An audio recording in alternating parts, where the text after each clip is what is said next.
saya tahu persis perguruan tinggi yang ada di Aceh Barat, bahkan perguruan tinggi yang ada di Banda Aceh sekalipun.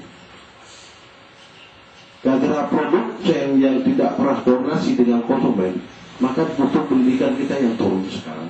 Dan ini risiko yang kita dapat. Dan GSM mencoba mengambil peran ini untuk meningkatkan mutu pendidikan di Aceh Barat dengan catatan menjadi pilot project bagi sekolah-sekolah lain. Dan dengan harapan ada kabupaten-kabupaten lain nanti datang ke Aceh Barat ini melihat meniru pendidikan yang dijalankan oleh bapak dan ibu-ibu di Aceh Barat.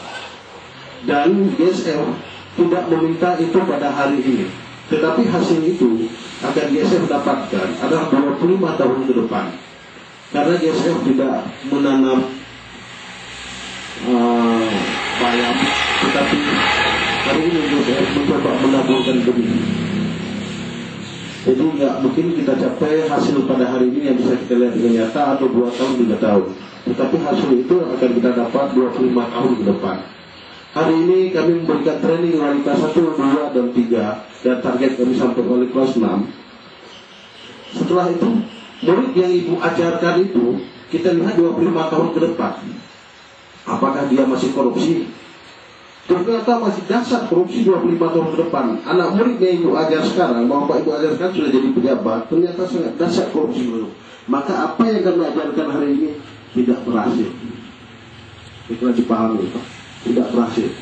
Tapi kalau nanti pejabat-pejabat 25 tahun ke depan jadi baik, jadi orang amanah, jadi orang jujur, jadi pemimpinnya sangat luar biasa baiknya, dan itu training kita berhasil dikategorikan. Untuk indikatornya kita lihat 25 tahun ke depan. Yang jelas saya amanahkan pada bapak dan ibu sekalian, sudah cukup saya dan generasi saya yang jadi korban dan tidak korban lagi ke depan.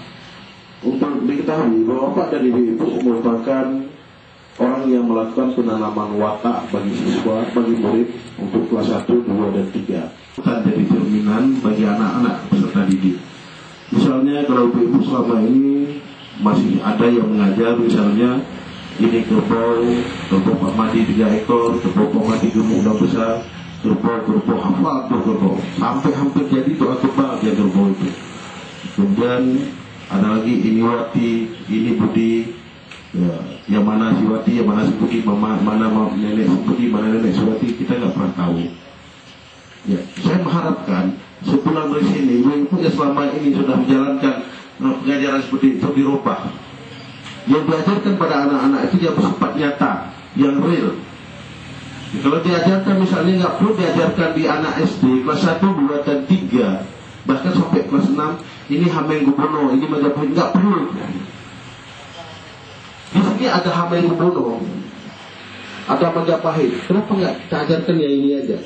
Misalnya yang kita ajarkan ini Tukumar, ini Pucuk Barin, ini juga Adi, ini segala macam. Kan masih ada orang Aceh yang jelas asal usul dan keturunannya. Kenapa kita ajarkan Majapahit? Ya tidak jelas keturunan Majapahit. Majapahit boleh diajarkan pada anak SD daerah mereka. Hamengkubuwono boleh diajarkan